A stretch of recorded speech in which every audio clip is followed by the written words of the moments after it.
Hey guys, Kenji and Anomologs here from Kenji TV. So, sekarang di tangan gue ini adalah Oppo A96. And seriusan deh, ini pertama kali gue megang device Oppo dan pertama kali gue nge-reviewnya juga.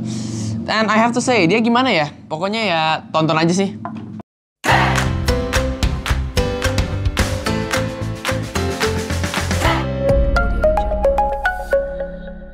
Harus gue akuin sih, gue tuh nggak tahu sama sekali ya sama produk Oppo.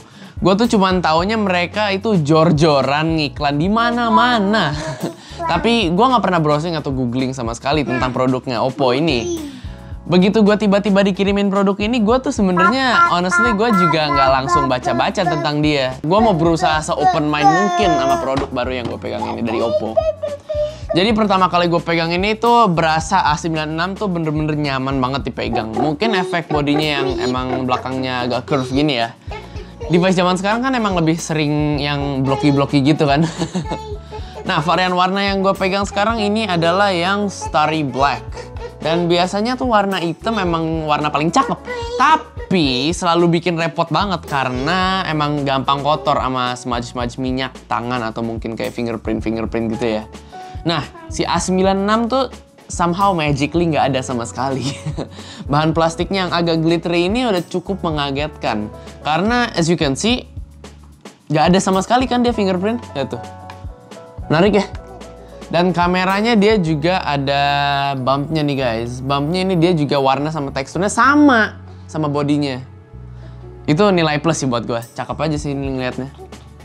Nah, ini dia nyalain dan langsung kita disambut sama layar khas IPS LCD yang ya udah kerasa agak outdated ya, gara-gara emang rata-rata HP mid sekarang udah banyak yang pakai AMOLED. Tapi layar resolusi dia itu Full HD Plus dengan refresh rate 90Hz dan kesnappyan ColorOS dia. Yang itu ngebantu banget sih, warna layarnya masih terasa cerah dan emang lumayan enak di mata.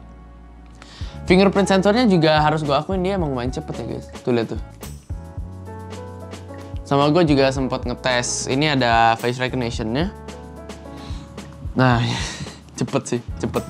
Dan akhirnya gue juga sempat ngecek spek-speknya si Oppo A96 ini. Dan to my surprise, kapasitas memorinya dia tuh gede banget ya guys ya.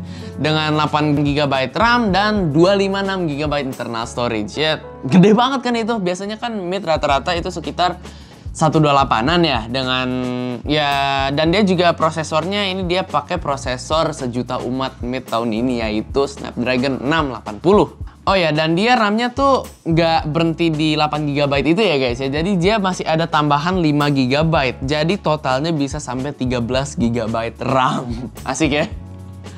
Sedangkan memorinya masih bisa ditambahin external memory sampai 1TB. Aman banget lah ya buat nyimpen foto-foto ya guys. Sikat tes Antutu dan hasilnya kita coba tadi gue udah tes. Hasilnya ya standar Snapdragon 680-an ya. Hasilnya sekitar 200 ribuan. To be precise ini 280 ribuan. Dan tadi gue juga udah sempet nge-install sensor box nih ya guys ya. Dan dia nggak adanya cuman temperature sensor sama pressure sensor doang nih guys. Bisa dibilang itu cukup lengkap banget ya. Apalagi dia juga ada NFC. Ya, gue kira-kira dengan semua fitur ini udah bisa nebak kali ya dia kisaran kira-kira harganya tuh bisa berapaan. Dan pas gue nemu harganya, ternyata 4,3 juta. Semua yang indah-indah tadi gue sebutin, hancur. Kemahalan gak sih guys? Asli gue tuh emang gak tahu ya standarnya Oppo itu kayak gimana. Apa emang dia udah sepremium Samsung atau kayak gimana gitu. Dan udah gak nganggep kompetitornya lainnya macam kayak Redmi, Poco, atau Realme, DLL gitu ya. Ya emang Realme kan masih satu keluarga ya di China sana ya. Tapi aduh gimana ya? Asli gue bingung. Ini dia tuh 4 jutaan tuh bisa udah ngedeketin Realme 9 Pro Plus itu harganya. Yang speknya jauh banget tinggi di awan itu. Sedangkan Snapdragon 680 barusan dipakai sama Redmi 10C yang harganya cuma 1,8 juta. Iya sih, internal memorinya dia emang gede banget sama RAM-nya. Tapi ya jujur ekspektasi gue tuh di device ini harganya paling maksimum tuh 3,6 atau 3,7 juta. But then again, gue emang masih noob banget dalam produk Oppo gini ya. Mungkin mereka emang brandnya sepremium itu. Kalau emang iya sih emang wajar ya mereka berani masang price tag yang emang setinggi ini. Karena pasti ada aja yang nyari ya. Oke, so si A96 dia tuh pakai baterai ukurannya 5000 mAh yang ya udah umum juga sih belakangan ini ya. Dengan charger dia yaitu Super VOOC 33 watt yang bisa ngecharge dari 0 ke 100 tuh kira-kira sejaman lebih. Nah, terus kalau buat game, gue udah nyoba ngehajar Apex Legends Mobile sama PUBG dan udah cukup aman ya. Sayangnya Smooth Extreme masih nggak kebuka ya di PUBG dia di sini. Settingan kamera dia tuh cukup bikin gue kaget ya guys ya. Kayak umumnya tuh dia tuh emang kamera belakang tuh harusnya minimum kan kayak 3 atau 4 ya biasanya ya. Biasanya kan ada wide, ada ultra wide, depth, sama makro. Atau mungkin salah satunya tele, tapi itu jarang, biasanya high end ya. Nah di sini dia cuman ada 2 dan yang dihilangin malah ultra wide. Gue sih terus terang lebih butuh ultra wide daripada yang lain-lain. Kayak misalnya depth, justru dia yang ada depth. Depth tuh paling kayak gimmick doang soalnya, sedangkan ultra wide emang paling kepake ya buat ngevlog atau buat apa, emang paling enak sebenarnya ultra wide itu.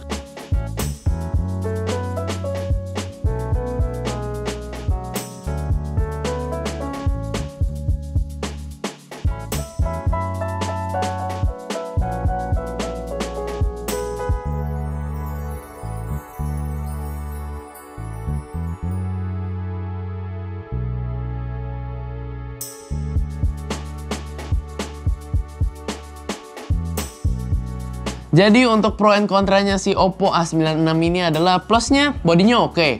Gue suka warna hitamnya dia dan RAM sama storage-nya emang gede banget ya guys ya. Minusnya kayaknya keluhan paling gede gue adalah di harga. Emang nggak ada lensa ultrawide palingan sih. So, itu aja ya guys reviewnya gue untuk Oppo A96 ini. Gimana menurut lo? Komennya di bawah ya guys ya. Sependapat sama gue kah? Atau mungkin beda? Oke, so thanks for watching. Please subscribe if you haven't. Dan jangan lupa klik tombol bell supaya bisa ngedapetin notif pas nanti video berikut gua keluar. And please do leave a like and a comment down below if you like this video. And this is Kenji from Kenji TV. Out!